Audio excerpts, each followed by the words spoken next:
Welcome, welcome to the Comic Corner. My name is Damon, and once again, to start the new year as we ended the last year, we brought back Fat Thor. Thank you so much for coming back, man. Of course, I told you, like we talked about before we started recording, I told you anytime, and I meant it. I had such a great You time did. last time, and you couldn't keep me away. I had to make myself, get myself on here again. So luckily, it all worked out, and we're back, baby, to talk more about comics. Let's go! I'm super excited. Yes, we are. This time, probably not with a 40-minute Hawkeye discussion. Very sad, I know, but we can probably get there if we really, really try. I'm game. Unfortunately, AF is not able to be here, as you can probably tell. It's because he's still having some laptop issues, but Fred not, because next episode he will be back and we will be doing the Woo. Superman for all seasons comic book reading club. It'll be great. But here's what we have on tap for today: the rundown. We have a controversy, a DC comic cover controversy. We'll talk about that. We will preview Echo's show coming up. I'll get Fat Thor's thoughts and we'll talk about mine a little bit. And then we'll get into our comic reviews. Phillip Kennedy Johnson Superman run is officially over with Action Comics. How did it end? We'll talk about it. The new Moon Knight is here. Fat Thor will talk to you about why you should pick it up. There's some Birds of Prey hullabaloo. It's a good issue, but we'll talk about the social media being social media. And Doctor Strange had a big future tease in a tweener issue. What is that about? We will discuss. But first, controversy among the lands. To start the year off and to kind of set the tone, DC has had good quality covers. Fat Thor, as you've agreed with me, we talked about off air. And Marvel over the past year or so really to cut costs, it's understandable to cut costs on covers. They're just kind of doing like the very simple paper, almost like you'd find on the interiors. Like the interior paper has become the exterior, but DC had not done that until now. So unfortunately, to start the year off, it really feels like every single DC cover has that flimsy, not so great cover.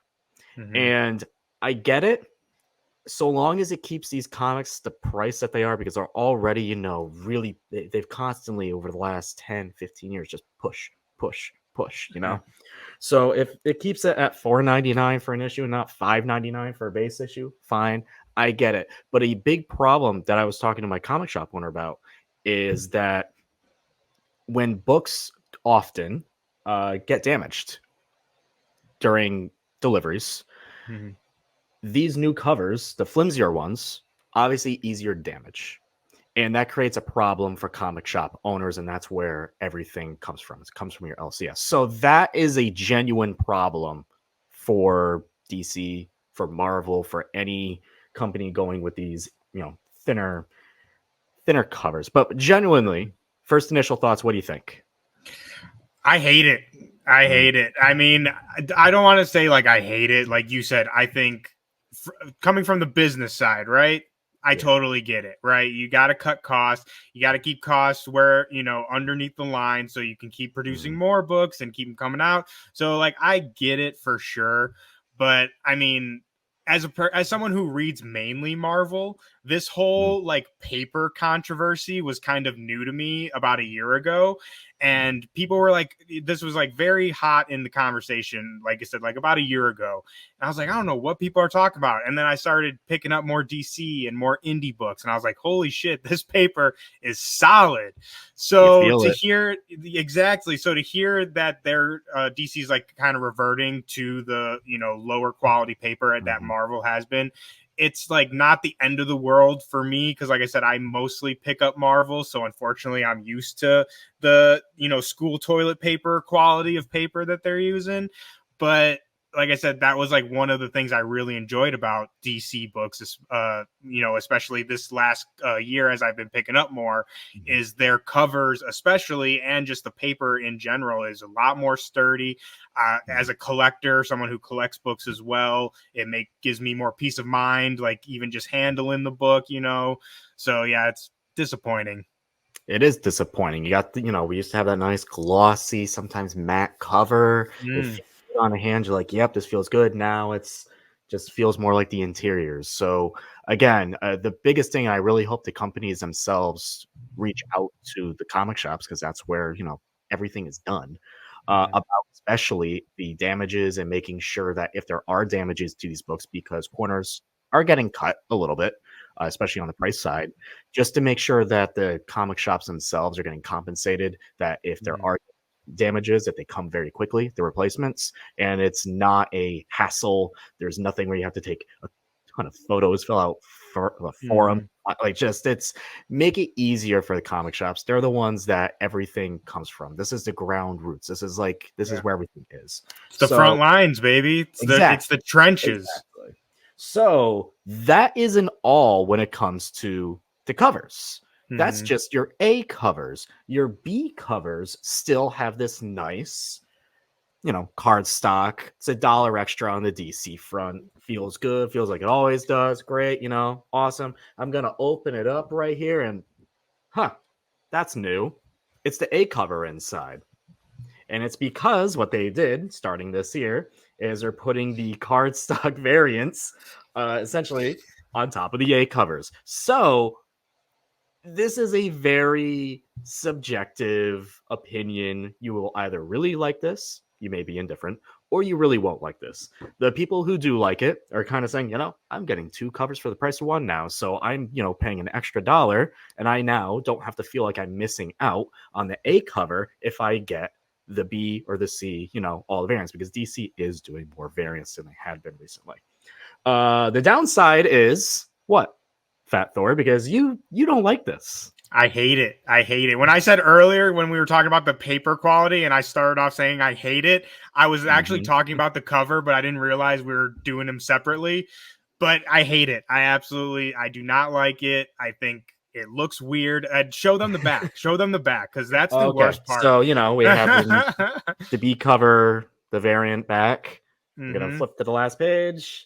And there's the back, another ad, as you kind of have usually, right? Come on, people. Come on. Lie to me and tell me that looks good. Come on. I hate it. I don't think it looks good at all. I can understand, I guess, the point you just made of people saying oh, well, I get 2 covers for the price of 1. It's yeah, I guess.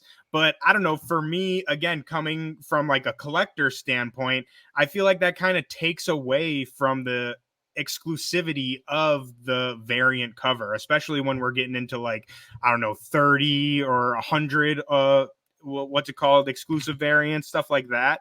It's to me, that's what makes it special, is that it has its own unique cover, different from the original. And I don't know, in my, like you said, it's very subjective. I'm not saying anyone's wrong, but in my opinion, that just kind of takes away from it a little bit. Does that make sense? I do agree, and I will find it interesting for some people who say I may want the A cover and the variant. Well, now if I just get the variant, I don't need the A cover. Will that affect sales? I don't know. That would be I can imagine that's not a very large group of people, but that could potentially play a factor. Or, maybe vice versa, to people who are saying, oh, now I am getting 2 covers for the price of 1. Maybe I will spend that extra $1, get a variant now, because I don't feel like I'm missing out on the A cover. I don't know how big of an effect that is. That's just some weird cover controversy that we had to start the year.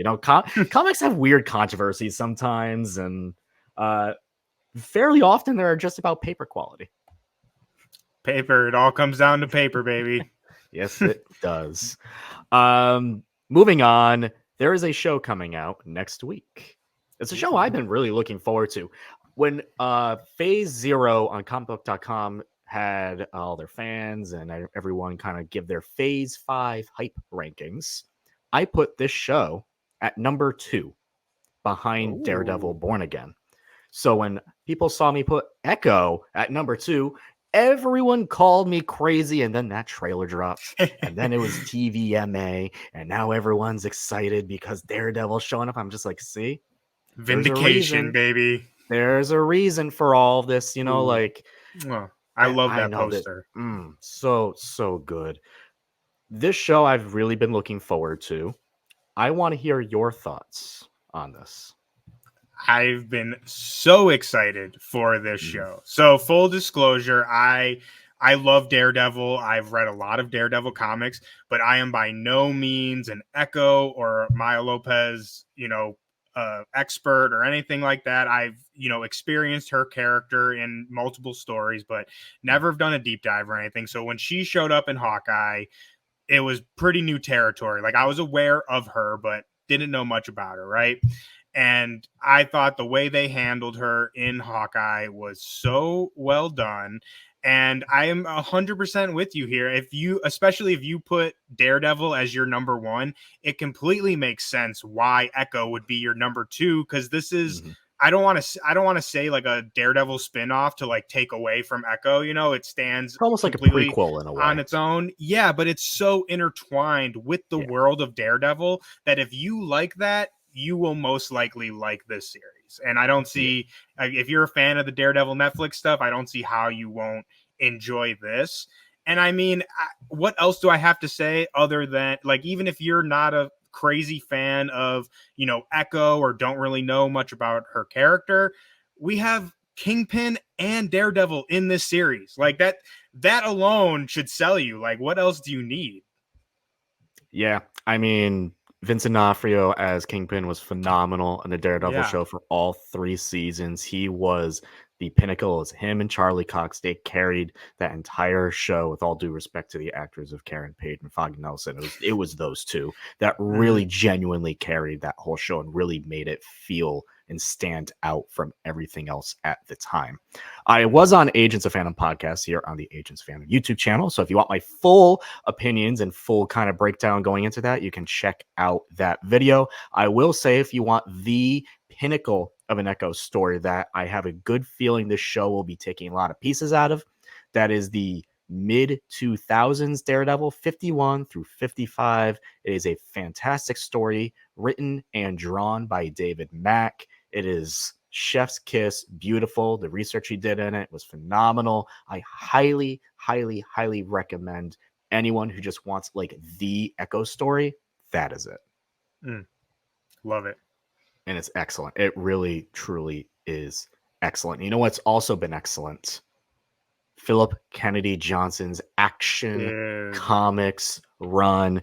Finally, I hate to say finally because I didn't want it to come to a close, but it's come to a close. The whole War World saga and epilogue has now finally reached its finale with the Action Comics annual that came out at the end of December. I read it. I really, really, truly liked it. If I had to put any gripes on here, and it's just the fact that it really felt like this arc that they were kind of heading into with Blue Earth, which is a group of people who do not like aliens. They want them out of Metropolis. It's very reflective of the world that we have outside our window, which is a Marvel term, but it's how I enjoy my Superman stories. And it did feel like this should have been a longer story, like the Blue Planet story. Like, it should have been longer, or the Blue Earth story should have been longer. And this, like, they had to wrap it up because Jason Aaron's taking over in January and he's doing a completely different direction with Bizarro in here. So this did feel like, okay, we're going here. All right, now we're over in this universe. Got to finish this. Oh, now they're back over here. Etrick and the Demon's in here. That's cool. All right. And then boom, it's over. Yeah. So they took the entirety of the Action Comics. Like, usually they have like the backups in there, the little anthology stories. This was the whole book. The whole annual was this one story because it had to be. And I think for what Phillip Kennedy Johnson had to do with this, he did a great job summarizing an entire arc, essentially like almost like a third of the way through, and getting the last 2/3 of it and just like finishing it super fast. It was just like hitting the key points and high points. And it's like, we're here. Boom, boom, boom. Done. So it did feel, unfortunately, that it was rushed to an end because I really enjoyed this Blue Earth saga, and the Warworld saga was great. I just wish we, almost like the Krakoa in X-Men, where a lot of people are like, man, I just wish we were here for a little longer. I feel like that with this, but this was much, much, much shorter. That's sad. I mean, I love Phillip Kennedy Johnson has my money on whatever he writes. I mean, his Alien is awesome. I am absolutely loving his Hulk right now. Like, it is so good. And I'm still catching up on all of his Superman, but I've read most of War World, and I mean, the dude is just firing on all cylinders. So I have no doubt that, like you said, unfortunately, while it may have been rushed, I'm sure he did as best a job as he could with what he was getting. And by all accounts, while I'm not, following the Superman run continuously, I have only heard amazing. I don't think I've heard one person be like, "Yeah, not for me."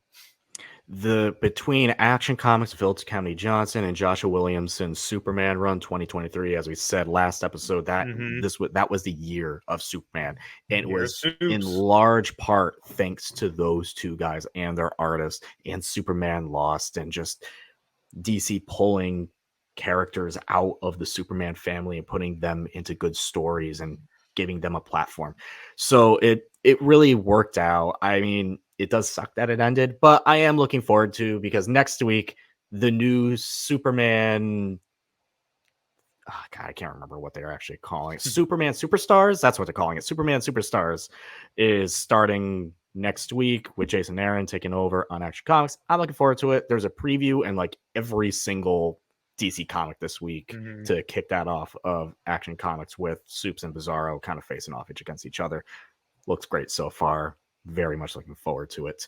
What was also great, I did drop off on it for a little bit, was Moon Knight.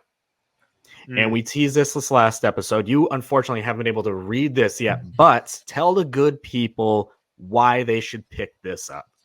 Oh, baby. Come on. It's Jed MacKay. What else can I say? We praised the man last time we were talking. I mean, Moon Knight, Avengers, Doctor Strange. Pick your title. The man's killing it.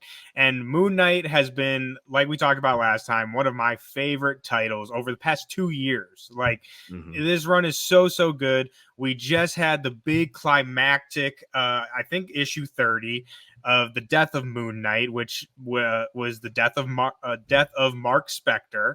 And I mean, the way that Jed is laying out the story, the way he concluded the Mark Spector story, which, I mean, if you guys read comics, you guys know he'll be back eventually. We all know he'll be back. But the way Jed did it really it didn't feel like one of those, like, okay, yeah, they're gone, like the death of Doctor Strange, which Jed also wrote. I love that book, but it was like, we know he's coming back immediately, right? This felt very satisfying. Like, there was actual stakes. What happened really mattered. And then we get that ending with Soldier and all the rest of the Midnight Mission now taking over the Midnight Mission and like working as a team. And now Jed is starting his new kind of storyline, new arc of Moon Knight with Vengeance of Moon Knight, where we're getting this all new Moon Knight, and his mystery is a secret, everybody. Like I said, I haven't read the issue yet, so to me it is still a secret, but for all you guys watching and listening to this, you guys probably already know who it is, and I am sure whoever it is going to be a really good reveal. I'm still holding out for 8 Ball. I'm still holding out, but we'll see. We will see. Oh, that would be a good one. That would be a good one. I kind of dropped off on it just because I needed to cut some, just cut some books for my cuts have to be made sometimes. I understand. So once when like trades kind of come out, that's when I kind of get back into them or read them on like the Marvel Unlimited app. So that's a good way for me to keep up. A book I have not dropped, and I don't think I will ever drop, is Kelly Thompson, Birds of Prey. Kelly Thompson, and we have a new artist on this, Aris Dane, who is just here for one issue. So I know a lot of people, we all really like Leonardo's art, and it's great. This issue was very, very good. It still felt like a great Birds of Prey issue. The art style in here does change, but it does change for a reason. And there was a little bit of hoopla on the social medias because of the art style change. And, you get 2 very different Dianas, and some people are upset about that. But the reasoning is for the art change, this is a change. Usually when you have an artist come in and completely change the look, it's because you're having a change in perspective. This is no longer in the perspective of Dinah. This is in the perspective of this new god, the Megara. And that's why things look different. She views everything differently. A little manga-esque, I think is the best way I can say. But it's definitely not like Leonardo's art. From a story perspective, it was very good. I do think this issue, just to calm the hoopla down, like could have just like doubled down on the fact that this issue is like from the Megara's perspective. That's probably like, but everything else in here was like really doubled down. Like there's a moment where Big Barda just absolutely wallops Dinah, absolutely wallops Wonder Woman, just like completely off the page. And Barda's like, oh, because Megara is controlling Wonder Woman, and she says, oh, well, I guess Megara is a really shit fighter. So there you go, right? It's like that's, things like that, really, because if you don't put that in the book, people will get mad. People can't read between the lines. Exactly. So in the end, this is a very good penultimate issue to this arc. This is a very long first arc. This is 6 issues for the arc, and issue 5 is the second to last one. It's good. You had great moments between Sin and Dinah, who Dinah's trying to save, and Sin's just kind of be like, I want to be as strong as you, so you don't have to worry about me. And that's kind of like where this whole big giant mess came from. The Megara's dialogue, very funny. Again, doubled down and explained why a new god is kind of talking just kind of like how you and I talk, and it's just because they see everything and they see how people talk, and this new god is hilariously sarcastic and just has a lot of tude, and it's genuinely funny, like a lot of good funny moments. Very sassy. But you get some really fun. It's kind of like a, hey, why aren't you listening, like hello type of, it's I can't wait. Good comedic bits. It's a very, very, very good issue. I cannot wait to see where like all of this goes, because I know next issue is like the finale to this, and then the issue after that, Barbara Gordon's back on the team. Again, another thing to everyone, when this team was announced, everyone is up in arms. Where's Barbara Gordon? Where's Batgirl? Where's Oracle? Just give it time. You just gotta read. Let the story play out. Let Kelly Thompson cook. Like, come on, guys. Come on. And again, like here's like this version of Wonder Woman. Still looks great. Very different than Leonardo Romero's art, but still looks really, really, really good. Really enjoyed this issue. And an issue that is now become, I know we talked about an annual prior. This has become Marvel's annual. This is yes. Ooh, this is their big tease as to like what's coming up in the Marvel universe. I mean, what more can you say? Like you said, it basically is it's setting the stage for everything that is going to be coming for 2024. And speaking of mysterious Moon Knights, we have another mysterious Moon Knight in the Immortal Moon Knight, who is wearing Tony Stark Iron Man armor, has the Eye of Agamotto, and obviously is imbued with the Fist of Khonshu. Who the hell is he? I don't know. I can't wait to find out. Again, unfortunately, I was not able to pick up my pulls this week, so I am a little bit behind. But again, I can confidently say that this is definitely a great pick, something that you all should pick up, especially if you guys are reading Marvel. Like I said, I mostly read Marvel.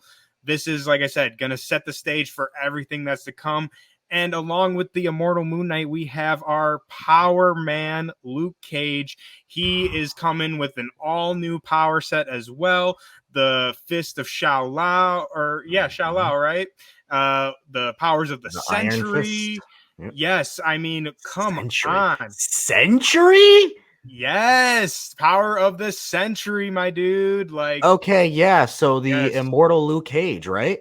Yes, basically, yes. So has to be. We got the Immortal Power Man going against the Immortal Moon Knight. And like I said, we're getting a preview pretty much of everything to come. Just to give you guys an example, last year's Timeless, we got the little bit of Bucky shooting Cap. We got a bunch of the Kang stuff that we're now seeing in the Avengers storyline from Jed McKay, the death of Doctor Strange. It gave us glimpses of all that cool stuff we saw this last year. So just imagine what we're going to see in this Timeless. And also, it is written by Jackson Lansing and Colin Kelly, who anybody who watches our show, Sons of Mjolnir, know that we absolutely love them. They are such a great writing team. Sentinel of Liberty, Batman Beyond, Neo Gothic, Neo Year, Guardians of the Galaxy, the one they're doing right now. I mean, all these are amazing books. These guys are great writing team, and really can't, if they're on the title, you really can't go wrong with it. Now, sometimes not everything they tease in Timeless comes into fruition. Sometimes they're just kind of glimpses of the things that could happen. I do remember they teased a Young Avengers at one point, and I think it was like the first or second one. I got very excited, and I think all we got was a Marvel Unlimited series that ran for like a month or two. And it was just kind of we just said, let them cook, man. Let them cook. Maybe it's still coming. I know, but I just want more sometimes. Just give me my Young Avengers back. We've talked about Jed McKay. Jed McKay has written the last 2 Timelesses. He didn't do this one. But a book he is on is Doctor Strange. Doctor Strange number 11 by Jed McKay. Another temporary artist on here. This was very, very good, and it surprised me, and I don't know why. I do not know why every now and then a Jed McKay book surprises me, because Jed McKay famously does not miss. And I've really enjoyed this Doctor Strange run. We just came off the end of General Strange. And I'm trying not to spoil anything for you, but I kind of have to, because this story is adorable and hilarious. So as you see, there's a baby on here, and this is the child of Umar that was born. And Clea and Doctor Strange are kind of acting a little bit as like uncle auntie towards it.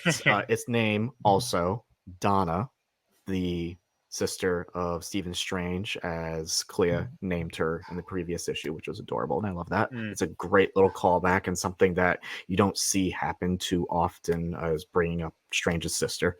But this issue is them babysitting for one day. A little magic demon baby, and this thing goes crazy, and it brings up one of my favorite niche villain groups. And you know why? Because we said maybe we'll talk about Hawkeye, but we didn't bring this up last week. But the villain group that shows up in here, no, it is not the Tracksuit Mafia. I was going to say, shut up. It's not the Tracksuits, is it? It is not the Tracksuit Mafia. But it is the Evil Circus. We get the Evil Circus back. And it's a whole new cast in this circus. And my favorite in here, this bunch of absolute buffoons in the Circus of Evil. There's one character. His name is Chief Beef. Oh, he's like the strong man, but he's also like a brainiac. So he's like a very like well-versed strong man. Hilarious bit. So Baby Donna over here is just wreaking all this chaos with this circus, and they're just trying, like, they're chumps, so they're just trying to like hypnotize all of Coney Island, and they're failing miserably because of this newborn baby who's just pure chaos magic, essentially, just wreaking havoc. Strange and Clea can't find this baby. Bats, the ghost dog, gets some good moments, especially at the end. I love Bats. Yeah, go Bats. And the tease here is they set up towards the end. They're like, hey, are you ever interested in having kids? And they're both kind of like, nah. And I was like, oh, okay. And then Bats at the very end says, I've seen these two go at each other's throats for way less. I don't know why they lied to each other here. So, a little sprinkling. Baby Strange. Potentially, we are getting the biggest future, like the biggest thing to happen in Stephen Strange's entire character in so many years could be coming down the road from Jed McKay. Jed McKay likes killing people sometimes, but sometimes he likes bringing life. I So I'm excited love for it, and I seeing the love future that of this. guy's name is Chief Beef because just little funny tangent. One of my best friends from back home, we nicknamed him Chief. That's his nickname, and we used to always call him for I don't know who even came up with this, but we used to call him Chief Beef or like Oh my goodness. Chief a la Beef or something like that. Like we used to play on that. So the fact that his name is Chief Beef is freaking hilarious. Shout out if you're watching this. Shout out Chief Ricky back home. Love you, buddy. Chief Beef. Yeah, Chief great Beef, moments. baby. Like genuine laugh out loud, funny. Jed McKay's writing was in that book. I was getting some good laughs. You picked a book I've never heard of, and that's awesome. This is a Dark Horse book.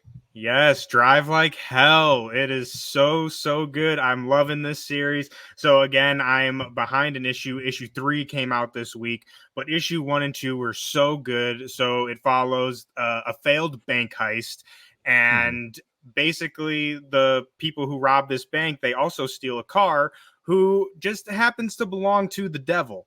So when they steal this car, it obviously results in a big problem for them because the devil wants his car back. So he's coming after his car. And it is just such a cool, not only is it like cool in the horror kind of vein, but it's also just hilarious. Rich Dueck, the writer on the series, is an incredible writer. Also did Breath of Shadows, Sea of Sorrows, Road of Bones, all great horror books. And then, I mean, Alex Cormack's art is just so damn good. Like you will be hard pressed to find another artist doing horror books better than Alex Cormack. I mean, Drive Like Hell. He's also doing The Devil That Wears My Face with David Pepose. He was also the artist on those books I just mentioned, Road of Bones and all that. And I mean, his detail, the way he's able to set a scene and like the ambiance and emotion of a scene is just so damn good, and I can't praise the book enough. Please, like I said, go read Drive Like Hell. You just said you haven't heard of it, dude. Go pick it up, go try it out. It's fun, it's creepy, it's just a good old time. Okay. I have learned, this was something that I learned not last year but the year prior, and it was just because I was very much into like classic Marvel comics, just superhero comics. And then later in the year I was like, I'm just gonna start getting into some horror comics. And I think it was like really getting into Something's Killing the Children that really set me off with that. I'm like, I'm just gonna go full on and just start reading some crazy shit. And man, like horror comics are fun. Dude, They are fun. And I think it's just because like I would like horror as a genre in movies or TV shows if it was all about suspense and shock and not a jump scare, because you can't get jump scared on a book. Thank God.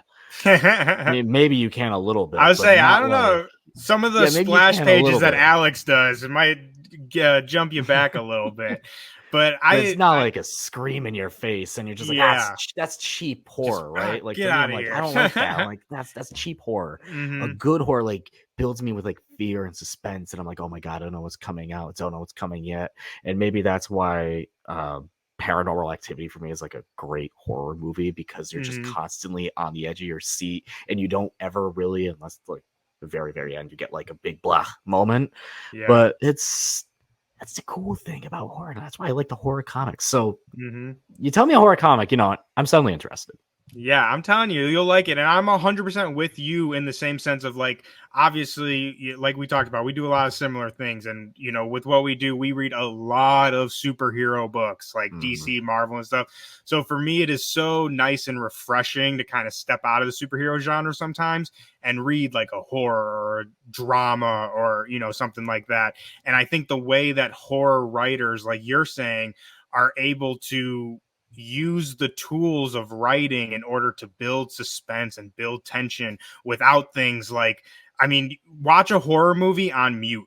It's like without a score, you know what I mean? The score of a horror movie is like the whole thing, right? So imagine trying to approach like a scary story without, you know, the tools of having music and all that. So I just find the craft of it is also so interesting, and the way horror writers are able to lay out their stories, just so good. Yep. The artist too, you really have to set a scene. You have to make something feel creepy, even if Mm-hmm. something isn't intentionally creepy. That's, it's small things like that, like horror comics, man. So good. Go So, read so them. good. So good. So I want to talk about one book coming out next week. We talked about it last episode, but this is the one book this year that we were both like, I can't wait for it. And this is next week, man. Oh, This next is week next already? week. Oh, Yes, let's go. sir. Yes. Oh. Ultimate Spider-Man, Jonathan Hickman, Marco Mm. Cicchetto. This is it. This is the big thing with Spider-Man. This is the one that I know so many people who don't read Spider-Man right now, like, and that's a lot of us. Me. We're all very interested in this. So again, we've said it before. What if a 30-year-old Peter Parker who didn't have Spider-Man powers became Spider-Man in his 30s while having 2 kids and being married with MJ? That is this Mm. Ultimate Spider-Man. I'm hoping it doesn't go off the rails. I just want it to be a good Spider-Man story told from a perspective that we have not seen before, and that's Mm. all I want. Maybe in a world that we haven't gone through, so it can go a little off the rails that way. But so long as we don't get into like some crazy, hopefully like time travel, multiverse. You know how much I hate time travel. Time It's travel, multi. Hickman, Just keep dude. it. I know. Just keep it I say. contained at Mhm. least for like 15, 20 issues. Yeah. Give I me mean, like 12. I Give me said, 12 good grounded Spider-Man issues with mhm. this. I 100% agree with you. I personally, sorry, I don't mean to Go stop for a ahead. second, but can you see me? Am I like Yeah. okay? Yeah. I Yeah. feel Yeah. like I'm like pixely. Okay. No, you're good. But okay, just making sure. But I personally think that Spider-Man works best like grounded, you know what I mean? Like don't get me wrong, I Mm-hmm. love when he gets to play with the big boys and all that stuff, but to me the more human Spider-Man stories always impact me the most. So Mm-hmm. I totally agree with you, and I want at least this first arc or maybe even the first 2 arcs. Let's just kind of keep it simple. And I like we were saying, he's like just discovering his powers and stuff. So it's like Mm-hmm. I almost, which is like kind of where I'm on the fence about the book. In my excitement is like something I've always loved about Spider-Man is the fact that he's a teenager and like deals Okay. with like teenage problems, like Mm-hmm. going on a date with MJ and making it to class. That's something I've always loved about the character of Spider-Man. So I'm very interested to see them play with that with an adult, Yeah. and like with adult responsibilities. So Mm-hmm. while one of my favorite things about Spider-Man is him being a kid, I am very interested and excited to see how Hickman is going to play with that concept with an adult and, like I said, adult problems and Mm-hmm. situations. But I mean, it's just like I said, I feel like I'm so interested, it makes me excited. Does that make sense? Yeah, I think it's the big thing is this is a Mm-hmm. whole world we can play in here, right? Yeah. That's what people get excited about. That's why people are so excited about the House of X, Powers of X. You're just theorizing. You're looking Mm-hmm. ahead, like, oh, this is a whole new world, a whole new era we can play in. Like, is Gwen Yeah. Stacy even alive in this Ultimate Universe? Who Because like knows? he wasn't Spider-Man. So is Mm-hmm. she alive? Like who's at play here? We have this Green Goblin figure that looks like they may have like a Stark powered suit. Is this Tony Stark the Green Goblin? Like are they the same? I don't know. There's so many things in this universe that they can play with and I'm very very very excited about. And the last thing I will say, because I want to bring it back to Echo, because I never brought it up when I wanted to, and I forgot, because I am very excited about Echo, and you can hear my full thoughts on the Agents of Fandom podcast. But on that podcast, I gave my 3 potential new powers that they will give Echo Maya Lopez, because we do Mm-hmm. know they have said she is getting new powers. I went from a very base level to a very intermediate type of thing that they could do with the MCU. And then I went a little crazy on the last one. I'm going to take this almost one step further, maybe in between the two, because this is a theory I want to bring up and I forgot, and I'm using this platform to talk about it. Mm. So we now know, at least through Brian Winterbaum, that the Daredevil universe is canon. To Ooh, I me, have some thoughts everything's on not. this. To me, nothing is officially canon until I hear it out of the mouth of Kevin Feige himself or I see the Daredevil show on the MCU timeline on Disney Plus. Either or, that would signify like officially official. But this is the most talk we've ever gotten about it. To bring it back to this, what if, and I've brought this up on socials prior, but I think this is now interesting. What was the one thing in Netflix's world that everyone, for the most part, unanimously did not enjoy? Are you asking like you want a real answer? Yeah. Iron Fist. It was Iron Fist. I was saying, am I right? Yeah. So, what if the new power she gets, because we see her being called Damon, Little Dragon. We see her being called Little Dragon. What if Maya Lopez becomes the MCU's Iron Fist? Dude, come on we now. See the Stop Little it Dragon right now. teasers in Hawkeye. Now, this one, I will say, on a 1 to 4 scale out of all these, this is the third craziest. This is easily the third craziest one I've had. Do I think this will happen? Probably not. Do I want it to happen? At first, I was like, oh, God, no. But then I thought about it, and I was like, they laid some groundwork. This could be interesting. I think this would be really, really fun for them to approach it like that if they really still want to do an Iron Fist story, or they just want to move past it, because I feel like it maybe general audiences would confuse it with Shang-Chi's world too much. I wouldn't personally, I think they're very different, but it's something that like they really truly are. But it's like, especially when you brought in a dragon into that world, like, I don't know, for some people maybe that causes confusion. It wouldn't for me, but I think that'd be fun. Let's make her Iron Fist. Hey, why the hell not, right? Why the hell not? And you talk about, crazy theories and stuff, my man. I throw the tinfoil hat on myself. I love a good crazy theory. Get weird with it, man. Like I said, why the hell not? Let's do it. And I mean, in my opinion, if they did go that, like, let's say, just for sake of argument, they do that, right? I don't think that means that Danny Rand is is done or out of the picture. Like, they can, as well as I do, the Iron Fist can change hands just as easily as one can acquire it. So that to me does not mean that, like, if that were to happen, that doesn't mean like we'll never get a Danny Rand or anything like that. So it's like, again, why the hell not? Let's introduce the world of Iron Fist and like the power set of that with a character that we already have and that has already softly been established. Like, I have no problem with that. I think that'd be awesome. Do you have anything that you'd like to see for her powers potentially? Like, just off the top of your head. Oof, I don't know, man. Like I said, I'm not crazy Echo expert. I just want to see her kick some ass, dude. I just want to see her kicking ass, doing her thing. I mean, we got that in Hawkeye. I want more of that. And especially with the whole TVMA rating that they have been plastering in our faces in every promo material. Plastering with the horror voiceover, rated R voiceover. Yeah, so it's like, I'm just excited for them to take that and like take it to the next step, right? So that I'm just excited to see her kick some ass. But I do. Do we have time? I do have some really quick thoughts on the whole Daredevil canon situation. Can we talk about that? Is that on the schedule? We have time.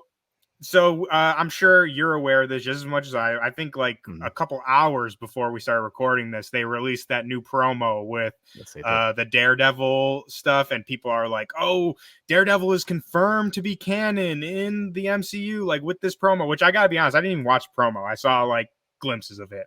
You saw when I was a boy, and then you're like, no.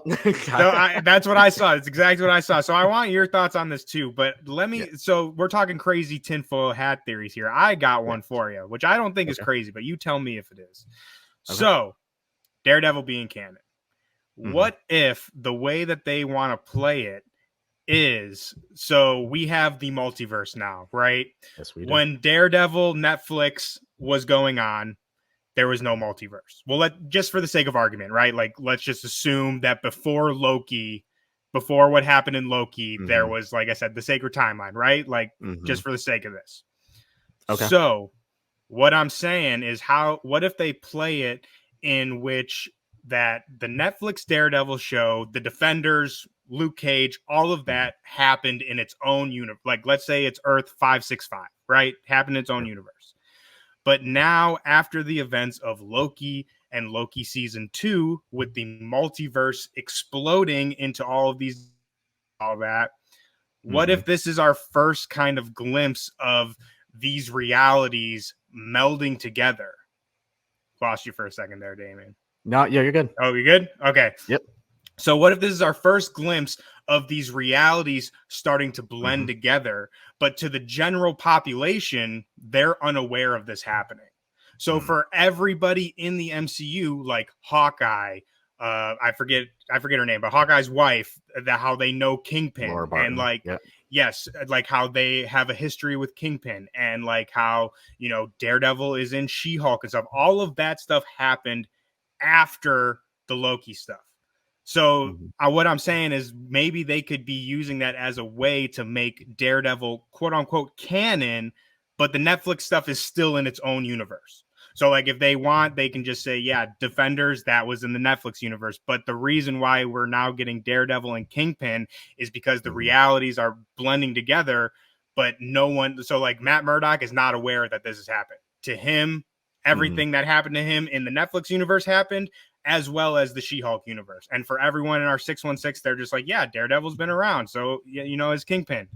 Does that make, what do you think about that? Does that make sense to you? So would you say there's two Daredevils then? If no, same Daredevil. It's the same Daredevil. It's the same Matt Murdock, but like I said, the realities are starting to blend together. Something that we're gonna see explained and culminated in Secret Wars. But like I said, this is just kind of our first viewing of it. And the point I'm getting at is I feel like that would be a cool way for them to canonize Daredevil, but they can still keep all the bad shit that they don't want from the Netflix series in its own thing. You know what I mean? Like we were just talking about Iron Fist, all that. They can keep that there, but then we could also get like Jessica Jones and I don't know, maybe Karen and Foggy, someone that, you know, people that everyone is all up in arms about. So what do you think? Am I crazy here, Damon? What are your thoughts on this? I don't hate the theory. I don't think that's how they're going to approach the multiverse in terms of realities blending. I don't think that's going to be how they approach it. I will say this, and I mentioned it a little earlier. The head of Marvel Studios Television, Brian Winterbaum, said, yes, according to him, which is the main point of that sentence. Yes, to him. According to him, the Netflix shows are sacred timeline canon.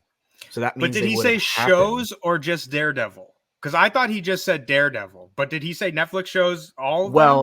The thing, if Daredevil's included, then they all are, because that's an interconnected universe. Yeah, I guess. And they said how careful they were watching it and then making sure now that everything kind of pieced up.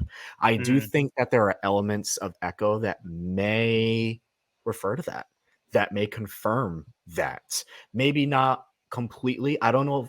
I still do not know. Again, unless if Kevin Feige himself, or I see it on that's like, that would finally do it. Or they release a new MCU timeline book and that's in it. Like those are like the things that I would need like officially like on paper. But this is the first good step. So going back to your theory, I don't hate it. I don't think that's how. Yeah, like I said, I'm not saying like, oh, that's what's gonna happen. I'm just saying like, I think that could be a way in which like we can kind of get our cake and eat it too, right? Where it's like we don't have to canonize everything, which I think is kind of a stupid term in itself anyway. But it's like, you know, whatever, go with what people are saying. But you get what I mean? I feel like they could kind of play it. I think there's a way to do it where we can make everybody happy and where it makes sense is where I'm coming from. I think they can get away with just saying this all happened in the sacred timeline at this point. I really think they can get away with that, especially after, if you kind of like look ahead, because the Avengers were no longer in like New York City for a hot minute. So all that stuff in like New York City, like, you know, New York City is just kind of like open. So I think they can get away with it. In the end, I'm just looking forward to seeing more Matt Murdock, more Charlie Cox as Daredevil, more Kingpin. No matter what universe.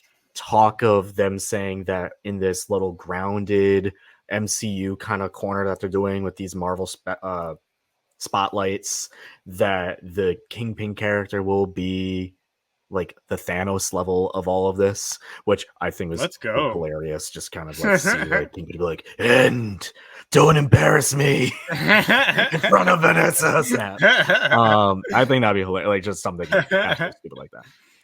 I'm just excited for more of it, more ground level, more street level. I think people genuinely enjoyed it. It's where they can explore this TVMA, rated R, whatever you want to call it, violence.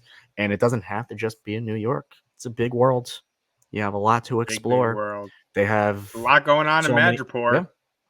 A lot going on in Madripoor. So there you go. I'm looking forward to this show. Comes out next week.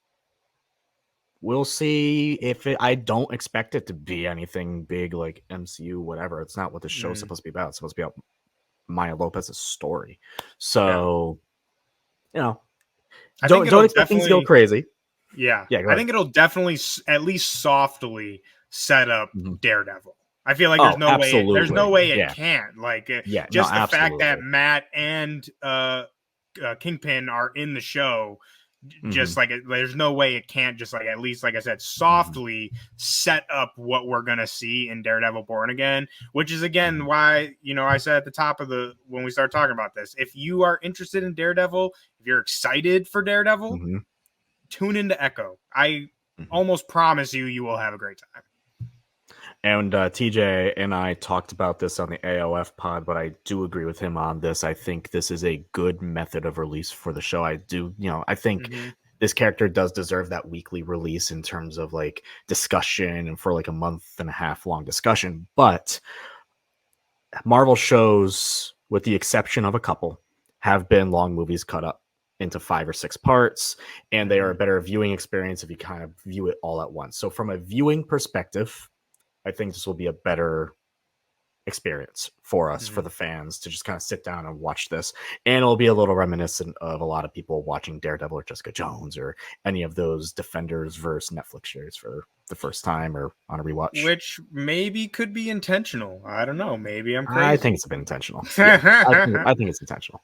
Yeah. So that'll do it. We had a solid show. Next episode, like I mentioned, we are talking all about Superman for All Seasons. It's my favorite Superman story. We're having Emma from Agents of Fandom on and Take It to Reality. We have AF coming back, and we have Brandon from Agents of Fandom. We're all sitting down. We're all going to chat about this great book that I'm looking forward to.